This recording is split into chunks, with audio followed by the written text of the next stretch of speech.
Hey YouTube, this is your host योंको Harshit और आज हम बात करने वाले हैं सोलो लेवलिंग की। सोलो लेवलिंग की भाई क्या हाइप चल रही है तुमको आई थिंक पता ही होगा, मैंने शॉर्ट भी डाली थी यहाँ पे। अभी सोलो लेवलिंग का रिसेंटली एपिसोड नंबर 8 आया था जिसने भाई क्या ही तबाही मचाई है। इंटरनेट ब्रेक हो रहा है, सर्वर क्रैश हो रहे हैं और पता नहीं ब्ला ब्ला ब्ला। मेरे से तो नेक्स्ट एपिसोड के लिए रहा ही नहीं गया। मैंने भाई मांगा रीड कर डाली है और यही हम कुछ नेक्स्ट चैप्टर्स की बात करने वाले हैं आज। तो भाई अगर तुम मेरे जैसे हो जिसको कुछ ज़्यादा ही चुल है जानने की कि आगे क्या हुआ, तो भाई ये वाली वीडियो सिर्फ तुम्हारे लिए है। और जिनको भी स्पॉयलर्स नहीं चाहिए, जस्ट अ डिस्क्लेमर, क्योंकि इस वाली वीडियो में स्पॉयलर्स भर भर के होंगे, तो भाई तुम ये वाली वीडियो स्किप कर सकते हो। इस वीडियो में जिनवू की लाइफ में एक मिरेकल भी होने वाला है, तो भाई जानने के लिए बने रहना इस वाली वीडियो में। चलें स्टार्ट करें फिर। जस्ट अ रीकैप, एपिसोड 8 में जिनवू डीमन किंग बैरन से बहुत ही खतरनाक फाइट कर रहा था और फाइनली उसको डिफीट करने में कामयाब हो भी जाता है। भाई जो पंच मारा था भाई मुझे अभी तक याद है। उसके बाद उसकी पूरी शैडो आर्मी जो है लूट कलेक्शन में लग जाती है, वही जो माना क्रिस्टल्स वगैरह ये लोग कलेक्ट करते हैं। जिनवू को भी काफ़ी ज़्यादा लूट मिली है इस बार, लाइक काफ़ी ज़्यादा आइटम्स मिले हैं। वो आइटम्स ये सारे तुम देख सकते हो, जिनमें से एक चीज़ नोटिस करने वाली है, the blood of demon king. अब इसकी क्या इंपॉर्टेंस है ये तुम पूछ रहे होगे, तो भाई बताता हूँ। देखो, तुमने होली वाटर ऑफ लाइफ सुना था राइट, जिसका जिक्र पिछले कुछ एपिसोड्स में हुआ था, जो किसी भी इलनेस को क्योर कर सकता है। होली वाटर ऑफ लाइफ को क्रिएट करने के लिए 3 आइटम्स अपने को चाहिए थे राइट, जिनमें से लास्ट आइटम अपना रह गया था। तो वो जो थर्ड आइटम है वो है डीमन किंग का ब्लड। तो भाई अब इन तीनों आइटम्स को कंबाइन करके बस वो आइटम ही तो क्रिएट करना है, इतना सिंपल होगा राइट। बट ऐसा है नहीं। मूविंग फॉरवर्ड जिनवू अपने स्टैट्स वगैरह इंक्रीज कर रहा होता है, जितने भी आइटम्स वगैरह उसको मिले हैं। When he starts to crafting that holy water of life, he realized इसको क्रिएट करने के लिए उसकी इंटेलिजेंस बहुत ज़्यादा होनी चाहिए, तभी वो सक्सेसफुली क्रिएट हो पाएगा, अदरवाइज नहीं हो पाएगा। तो भाई वो सोच रहा होता है कि भाई अगर ये पहले पता होता तो मैं पहले ही अपनी इंटेलिजेंस बहुत ज़्यादा मैक्स आउट कर लेता ना। खैर, अब इसको प्लॉट आर्मर कहो या फिर अपने जिनवू का ऑरा कहो, बंदा है तो खतरनाक, है तो बहुत ही कूल। तो ठीक है, उसने successfully holy water of life create कर भी लिया and he is not able to resist the feeling कि भाई मुझे जाना है अपनी मम्मी के पास और ट्राई करना है कि मैंने जो भी क्रिएट किया है क्या उसका सही में कुछ इम्पोर्टेंस है भी, क्या वो काम आएगा भी, because he is pretty unsure at this moment. और पीछे तुम देख सकते हो जो हमारी ये नई मैडम जो मिली थी डीमन एसिल, लाइक बंदे ने उसको भी रेज कर लिया भाई, द रिज किंग। लाइक इसको हम रिज मोनार्क का टाइटल दे सकते हैं आई बिलीव जिनवू को। Our boy is just doing aura farming at max. और ऐसे ही यार उसको जिनवू को ना अपने डीमन कासल पे बुला भी रही होती है कि डिनर करने के लिए। तो भाई क्या चल रहा है ये, क्या मैं इसको डेट समझूं? लाइक उसका फ्लोर इतना नीचे है ना कि भाई जिनवू सोच रहा होता है कि यार इतना दूर जाना पड़ेगा यार, ये तो मतलब काफ़ी ट्रैवल करना पड़ेगा राइट। इतने में उसको रियलाइज़ होता है कि उसने अपने जो क्वेस्ट के आइटम्स थे वो तो कलेक्ट ही नहीं करे। तो उसको कलेक्ट करते ही उसको एक बहुत ही क्रेजी अपडेट मिलता है, एक new skill which is called shadow exchange. तो इसका यार बहुत ही सिंपल सा यूजेज है कि उसकी शैडो कहीं भी हो, like in any dimension anywhere in the world, उन दोनों की जो पोजीशंस हैं एक्सचेंज हो जाएंगी। भाई कितनी क्रेजी स्किल है ये, like it's just like a teleportation. But हाँ, इस वाली स्किल का एक कैच भी है और you can say a down side कि इस वाली स्किल का एक कूल डाउन पीरियड होता है विच इज़ 3 आवर्स। 3 घंटे तक लाइक तुम यूज़ ही नहीं कर पाओगे वाली स्किल है। तो यार थोड़ा down side, but I am pretty sure कि जो अपना जिनवू है वो किसी ना किसी तरीके से इसको ओवरकम कर ही लेगा। एंड ऑल्सो जैसे जैसे तुम लेवल अप करते रहोगे ये कूल डाउन पीरियड ज़रूर कम हो ही जाएगा, तो तुम उस मामले में आई थिंक तुम्हें निश्चिंत रहना चाहिए। एंड देन वो फटाफट से भाई अपनी शैडो एक्सचेंज यूज़ करता है और अपने आप को अपने नेबरहुड में पाता है। ये एक सीन आई थिंक मैंने मिस कर दिया था बीच में, जिसमें तुमने नोटिस किया होगा कि भाई जिनवू सारे डीमंस की शैडो कलेक्ट नहीं कर पा रहा था। आई मीन उनको अपनी शैडो आर्मी में इंक्लूड नहीं कर पा रहा था फॉर सम रीज़न। बट एक एक्सेप्शन था इनमें, जो उसका डीमन किंग का जो ड्रैगन था उसको अराइज करने में जिनवू सक्सेसफुल हो जाता है और उस ड्रैगन का वो नाम काइजल रखता है। और काइजल सुनते ही भाई वो क्या मस्त रोर करता है ना, ये वाला सीन मुझे को एनीमे में देखना है भाई। भाई कितना बढ़िया मोमेंट है यार ये। जिन्वू की यार शैडो आर्मी बढ़ती चली जा रही है। तो कहाँ थे हम? जिन्वू अपनी शैडो एक्सचेंज एबिलिटी यूज करता है और अपने आप को पाता है अपने नेबरहुड में। वापस आते ही उसको बस बिल्कुल वेट नहीं हो रहा है, बस वो हॉस्पिटल जाना चाहता है किसी भी तरह, and he wants to try that holy water of life. और होली वाटर ऑफ लाइफ का भी एक कैच है कि उसके पास सिर्फ 6 क्वांटिटी है and he can not create that again, because जो 3 आइटम्स उसमें यूज हुए थे, एक डीमन किंग का ब्लड, एक वर्ल्ड ट्री का fragment and the last one was spring water of acquiring forest. तो holy water of life create करते करते जो स्प्रिंग वाटर है वो पूरा का पूरा यूटिलाइज हो गया है, आई मीन पूरा एग्जॉस्ट हो चुका है, तो अब वो उसको दोबारा रिक्रिएट नहीं कर पाएगा। तो जो भी है भाई अब यही है, इसी से ही काम चलाना पड़ेगा इसको। काइजल पे राइड करके फटाफट जिन्वू हॉस्पिटल पहुंचता है। मीनवाइल जो हंटर एसोसिएशन है उसमें हंटर वू और चेयरमैन गो ये दोनों डिस्कस कर रहे हैं जो भी इनको डेटा मिला है जापान टीम से। तो भाई जापान टीम ने इतने कम टाइम में इतना सारा डेटा कलेक्ट कर लिया और कोरिया 3 रेड्स कर चुकी है जेजू आइलैंड पे और इनके पास अभी भी सफिशिएंट डेटा नहीं है। भाई क्या है ये, क्या है भाई Korean hunters, like come on. Even chairman go was impressed after looking at that data. तो भाई डेटा ऐसा है कि देखो जो एंड्स हैं जेजू आइलैंड की वो कॉन्टिन्यूसली इवॉल्व कर रही हैं एंड पर्टिकुलर जो इनकी ब्रीड है वो 1 साल से ज़्यादा नहीं जी पाती है और इसको कंट्रोल करने के लिए इनको क्वीन को तो मानना पड़ेगा because queen is laying eggs. उनकी लाइफ कंटिन्यू चलती चली जा रही है और देखो जो पूरा प्लान है वो आई थिंक काफ़ी ज़्यादा प्लान जो है गोतो ryuji ने ही बनाया है। तो भाई इसके लिए huge kudos to Goto ryuji। ये भाई बंदा केपेबल तो बहुत है, even though he might be the strongest but he is also quite intelligent. तो भाई प्लान एकदम सिंपल है कि ये लोग सोल्जर एंड्स को और क्वीन को सेपरेट कर लेंगे एंड क्वीन से जो कोरिया के एस हंटर्स हैं वो लड़ेंगे और जो जापान के एस हंटर्स हैं वो सारे सोल्जर एंड्स को कंटेन करेंगे किसी तरह। एंड ये दोनों आपस में कम्युनिकेट ना कर पाए इसके लिए ये लोग जैमिंग सिग्नल्स यूज करेंगे। और जैमिंग सिग्नल्स इसलिए क्योंकि ये लोग कम्युनिकेट करने के लिए कुछ एक पर्टिकुलर वेवलेंथ पे बात करते हैं जिसको ये लोग जैम कर देंगे ताकि ये लोग आपस में कम्युनिकेट ना कर पाए और क्वीन को वहाँ पे बिल्कुल ठिकाने लगा देंगे एक साइड पे। और फिर उसके बाद तो भाई जो सोल्जर एंड्स हैं या बाकी सारे बचे कुचे एंड्स हैं वो बस 1 साल तक ही जिंदा रह सकते हैं, तो ये लोग छोड़ के निकल जाएंगे, बस बढ़िया। इतना सिंपल प्लान है राइट, बट कुछ ना कुछ कॉम्प्लिकेशंस तो ज़रूर होंगी आगे ये चल के, तुम्हें पता चलेगा। तो खैर अभी ये यहीं रहने देते हैं। मीनवाइल जब ये लोग ये सब डिस्कस कर रहे थे इनको एकदम से एक स्ट्रेंज प्रेजेंस फील होती है भाई। And this is not restricted to just chairman Go, even Baek को भी और जो हमारे एस क्लास हीलर हैं मिन इसको भी फील होती है। और ये प्रेजेंस किसकी हो सकती है? None other than our boy Sung Jin Woo, जो भाई अभी अभी जस्ट डीमन कासल क्लेम करके कंप्लीट करके बाहर आया है। और भाई आते ही आतंक मचा रखा भाई इसने, इससे अपना ऑरा कंट्रोल ही नहीं हो पा रहा भाई, लीक हो रहा है लीक। अपने हंटर बाइक और हंटर मिन यहाँ पे यही डिस्कस कर रहे हैं अपनी लाइफ के बारे में कि तुम जेजू आइलैंड पे क्यों जा रहे हो भाई। यार हंटर मिन जो है ना वो थोड़ा स्पेशल केस है, लाइक ये फर्स्ट एस क्लास हंटर है जो सब कुछ सही होने के बावजूद भी रिटायर हो गया just because he doesn't want to kill. Like काफ़ी डेडिकेटेड है भाई ये बंदा अपनी कॉज को लेके। He was S class healer और तुमको पता है भाई हीलर्स की कितनी ज़्यादा ज़रूरत होती है हंटर मिशंस पे।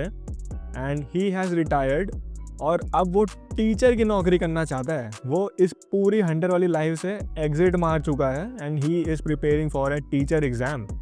सही है भाई सही है, but hunter Baek is my guy, he will be going to Jeju Island, that's pretty damn sure.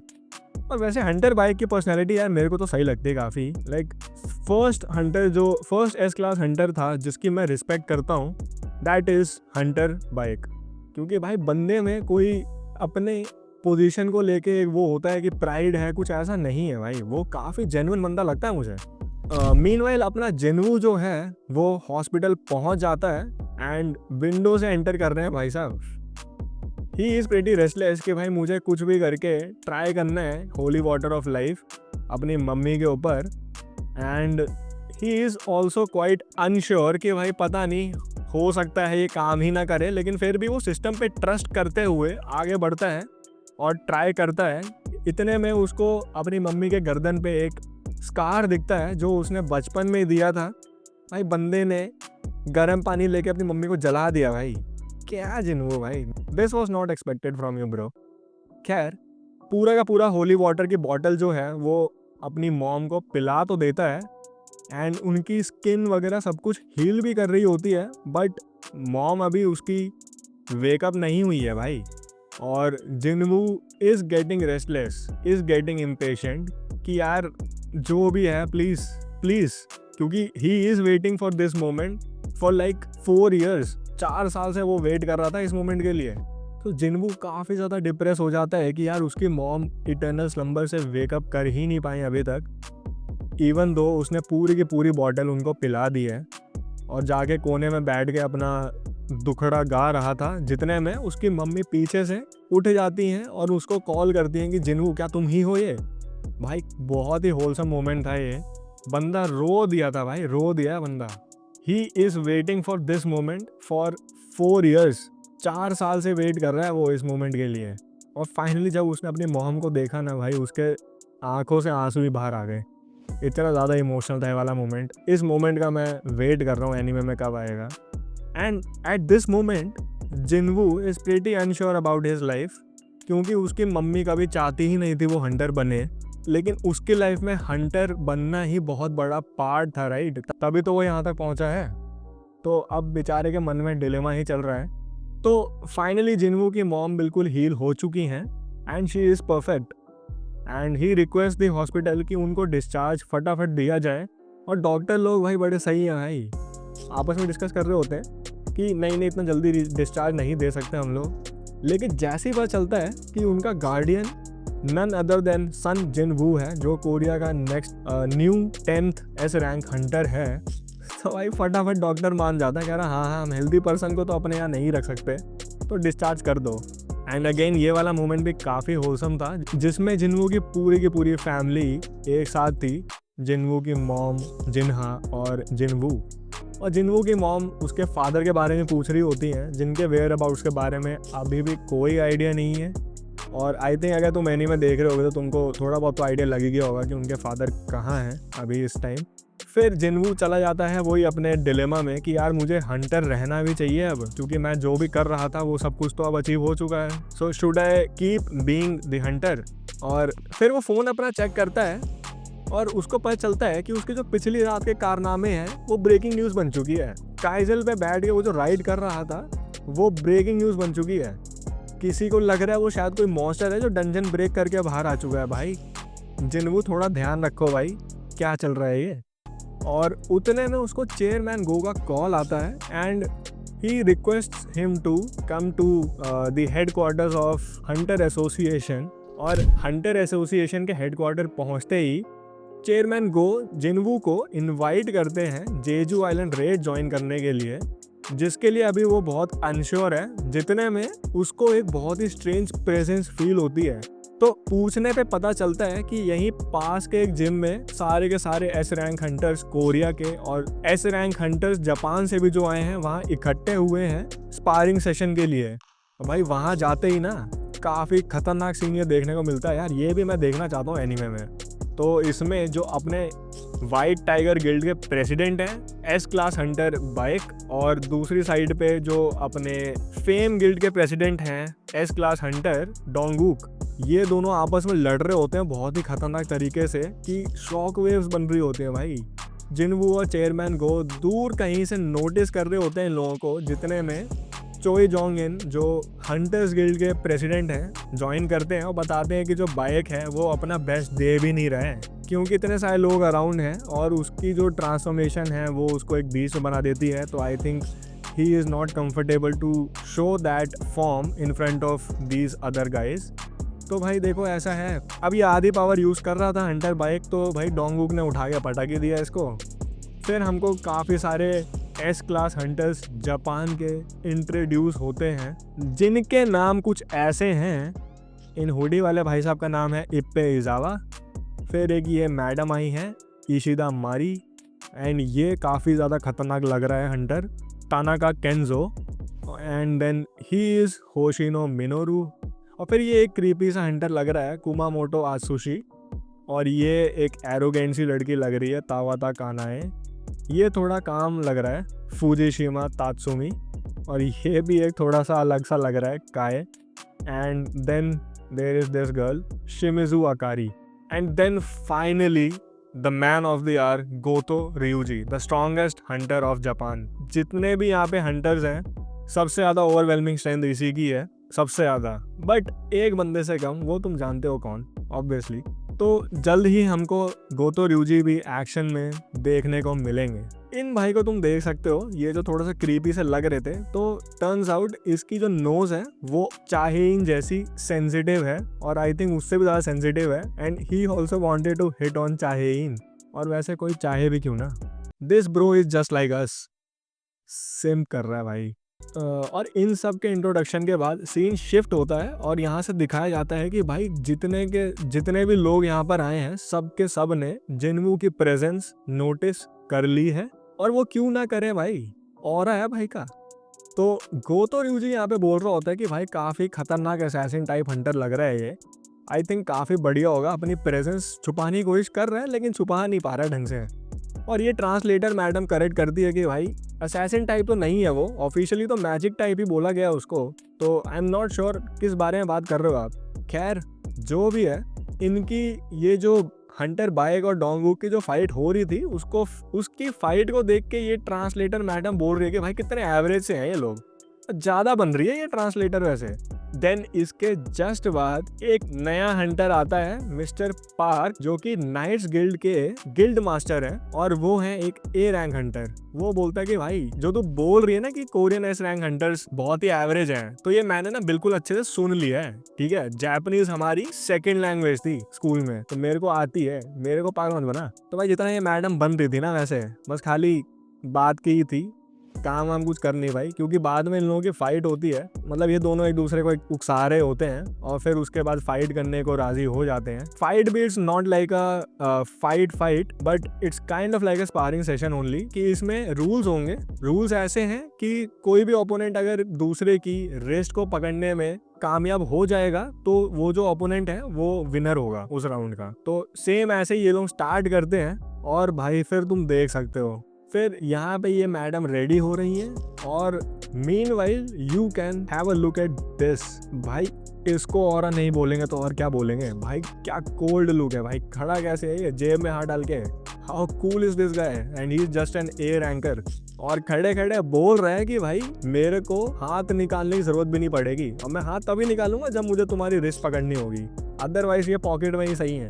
तो भाई इतनी ज़्यादा चिढ़ जाती है ना इसको देख के, कि सीधा सीधा डैश करती है उसकी तरफ फटाफट, कि मैं इसको दिखाती हूँ मेरी स्पीड कितनी है। लेकिन ये मैडम अपने आप को बहुत ज़्यादा ओवर एस्टिमेट कर रही है, क्योंकि भाई इसकी speed nowhere near to him है। ये तुम देख सकते हो, बहुत ही ईजिली वो डॉज कर लेता है सारे के सारे अटैक्स, और हवा में किक करके उसका हाथ ऐसा उछाल देता है भाई। और ये भाई ये वाला सीन कितना फनी है भाई, किक करके ऐसे खड़ा था कूल पोजीशन में, और उसकी पैंट फटी हुई है। और इस मोमेंट का वो फ़ायदा उठाना चाह रही थी ये ट्रांसलेटर मैडम, लेकिन भाई फ़ायदा तो कुछ ना उठा पाई, क्योंकि वो जो मिस्टर पार्क हैं उन्होंने उसकी रिस्ट पकड़ ही ली थी, और फाइनली विनर वही थे। एंड इस फाइट को देख के गोतो ryuji इतना एक्साइटेड हो गया कि उसने बोला कि भाई एक काम करते हैं ना, कोरिया वर्सेस जापान करते हैं ना, गेम किसको नहीं पसंद। तो भाई ये भी बढ़िया सीन होने वाला है। और अपनी कोरियन टीम से उतरे हैं चाहेइन, हंटर बेक, डोंगवूक, ये पता नहीं कौन है भाई। बाकी जापानीज टीम से ये खतरनाक लोग उतरे हैं, और साथ में ये क्रीपी लौंडा। सो इन लोगों की फाइट में न्यू रूल्स ऐड होते हैं। जैसे प्रीवियस तो था ही कि अगर ओपोनेंट की रिस्क को अगर तुमने पकड़ लिया तो वो डिफीटेड कंसिडर किया जाएगा। और न्यू रूल्स ये हैं कि अगर तुम अपने ओपोनेंट के बिहाइंड द बैक जाके उसकी बैक टच कर लेते हो तो भाई वो बंदा डिफीटेड माना जाएगा, एंड अगर तुम उसको नॉक डाउन कर देते हो तो भी वो डिफीटेड ही माना जाएगा। सो ये सारे रूल्स के साथ अब ये लोग फाइट करना स्टार्ट करते हैं, जिनमें भाई ये मैडम चाहे इनको अपना ओपोनेंट बना चुकी हैं मन ही मन में। अब तुमको दिखेगा भाई आगे फाइट का क्या हुआ। और अगर तुमको वीडियो सही लग रही है अभी तक तो एक लाइक तो बनता है भाई। सो इनकी फाइट स्टार्ट होती है, और हंटर डोंगवूक के पास जाइगेंटिफिकेशन की स्किल है, लाइक बंदा जाइंट बन सकता है। और ये हमारे ऑपोजिट जापानीज साइड पे इस हंटर के पास भी भाई कोई स्ट्रेंथ वाली ही स्किल है, क्योंकि ये दोनों आपस में लड़ जाते हैं, शॉकवेव्स निकल रही हैं, मुक्के बरस रहे हैं भाई, खतरनाक सीन। और ये भाई पता नहीं क्या अपने एरो वैरो बरसा रहा है इधर उधर। तो ये थोड़ा लॉन्ग रेंज फाइटर है, क्लोज रेंज में आई थिंक ये इतना सही नहीं होगा, इसलिए डिस्टेंस मेंटेन कर रहा है। जो हमारे चेयरमैन गो हैं उनको जिम की चिंता हो रही है कि ये लोग लड़ तो इस लेवल पे रहे हैं कि मेरे जिम को क्या होगा। तो भाई फिर ये था जो अपना क्रीपी इंसान कुमामोटो, ये अचानक से स्नीक कर जाता है हंटर बाइक के पीछे और टच करने लगी रहा होता है, लेकिन एकदम से भाई पीछे हो जाता है। और इसको देख के हंटर बाइक भी एकदम कंफ्यूज है कि यार ये क्या किया इसने। फिर बाद में पता चलता है कि भाई ये इंसान तो बुज़दिल है और ये एस रैंक हंटर कैसे बन गया। भाई नर्वस हो गया भाई हमारा।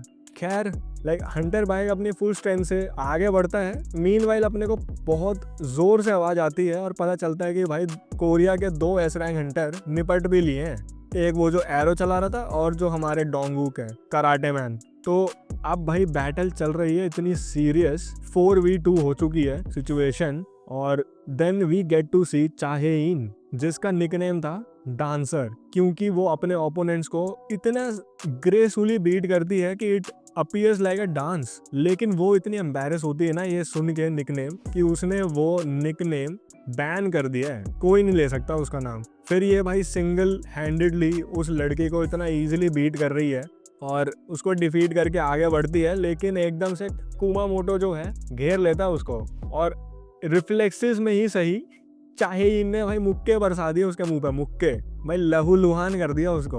और इसको देख के वो इतना खुन्नस में आ जाता है ना। और ये बाकी के जो 2 हंटर्स हैं वो बाइक को घेर रहे होते हैं इतने में, लेकिन भाई कुमामोटो जो है वो थोड़ा स्पेशल केस है कि वो इंसान गुस्से में आते पगला जाता है। तो क्योंकि ये जो स्पारिंग सेशन जो था ये बहुत ही नेक्स्ट लेवल जा चुका था और आउट ऑफ कंट्रोल हो चुका था ऑलमोस्ट, तो भाई जिन्हू को ही इंटरफेयर करना पड़ गया। और वो इतना एफर्टलेसली इसको मैन हैंडल करता है ना, जिसको देख के भाई गोतो ryuji भी इतना ज्यादा सरप्राइज हो जाता है और क्या पटक के मारता है भाई कुमामोटो को। खैर ये सब देखने के बाद जापान का S rank Hunter the strongest go to ryuji इतना ज्यादा एक्साइटेड हो जाता है कि भाई जिन्वू को स्पेशली 1-on-1 बैटल के लिए रिक्वेस्ट करता है और चैलेंज कर देता है। एंड फाइनली इसी के साथ ये वाला एपिसोड यहीं पे एंड होता है। आई नो तुम आगे जानना चाहते हो क्या हुआ। अगर ऐसा है तो भाई मेरे चैनल को सब्सक्राइब करो and till then keep farming your aura. This is your host योंको Harshit signing off. Sayonara.